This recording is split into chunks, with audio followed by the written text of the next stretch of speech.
So just to give you guys a little bit of a basic overview of what's going on inside of Photoshop, I did want to show you some of the more interesting, more helpful panels when you're first starting off. So window history.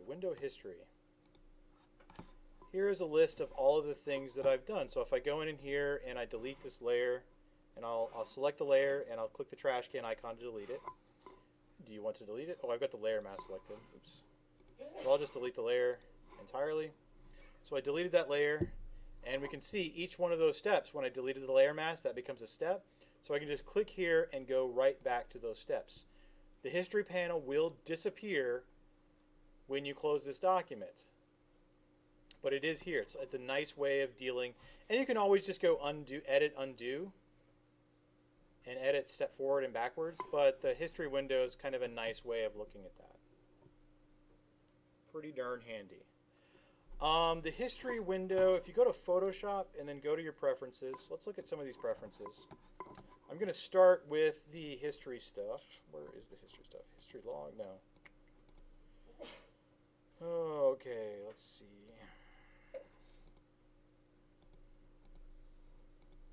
Hang on just one second, I forgot where this was. Where do you set the... There's a way of setting how many states, how many history states. Aha, performance. This is an important area of preferences. For the most part, you're going to want to leave it alone. However, you can change the number of history states in here. 50 is going to be more than enough for you. If you have a ton of RAM on your computer at home, feel free to make history states like 100.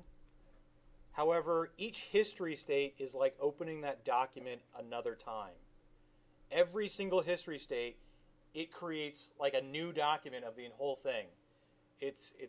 Yeah, it can really soak up a lot of RAM. If you have that RAM, by all means use it. If you don't, these computers probably don't have enough for more than 50, so let's keep that the same.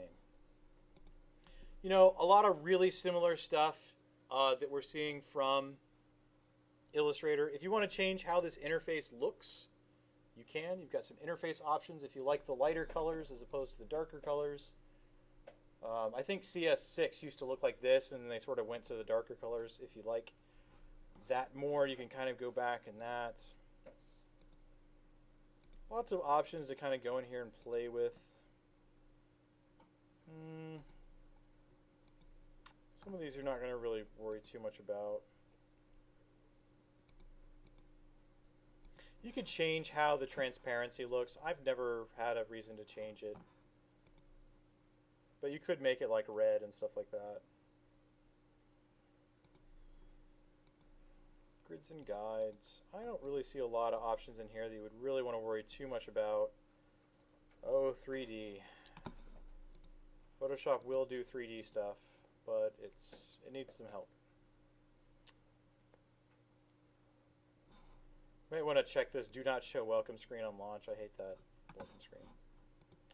But anyway, those are the preferences. So Photoshop preferences.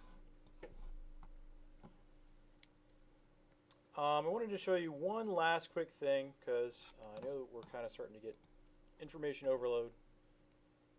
The channels palette. Let me see if I can make these bigger so you can see them a little better. So just like before, you know, there are options kind of hidden in each window under here, and just like before, I can change how big the thumbnails look. So I just did that right there,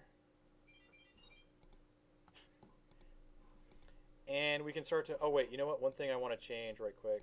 I'm going to change one thing so that it's just to make this lesson look a little better, but there's a checkbox to show channels in color.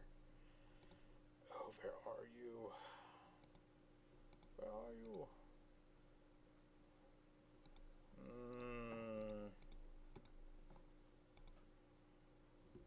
I would like to show these in color. How do I do that? It used to be under general, but they moved it on an interface. Show channels in color. Thank you. Aha. I have a red, green, and blue document, right? We talked about a little bit about additive color and subtractive color. Do you guys remember from last week? The monitor is on, and if it's white, it's producing all three colors. Did I talk about that last week? I've given that lecture like 4 times this week, so I'm forgetting some things. Who I told what. If this were a CMYK document, it would simply be CMYK. And I can literally see, you know, each channel as it looks inside of here. And notice that there's a fourth channel in here.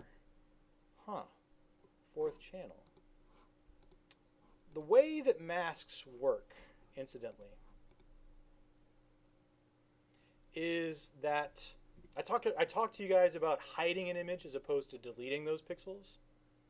The way that you hide using a mask is black conceals, white reveals. Remember this. Black conceals, white reveals. Just say it over and over again in your mind. Black conceals, white reveals. So wherever this mask is black or darker, masks can only hold black and white, but they can hold shades of gray as well. They can't hold any colors. So think about this. Is the red channel, and actually, you know what? Now I want to turn this off. So imagine I had like a red light. Let me turn that off real quick. And I was showing, you know, my red light was pointing there, you know, I was pointing it, and then I put a transparency in front of it, and that transparency had like dark areas on it. What light is going to show through? That's the red channel, right? What about the green channel? Well, this is all the areas where it's green. I probably should have picked a more colorful image. This image is fairly, like, all the channels look the same because it's close to a black and white image, actually. Picked a bad kind of image. Didn't realize that. So masks and channels. Very strong connection there. Very interesting, right? I just wanted to kind of give you that to sort of ponder and think about. And masks can get really complex. I wonder if I have any complex masks here.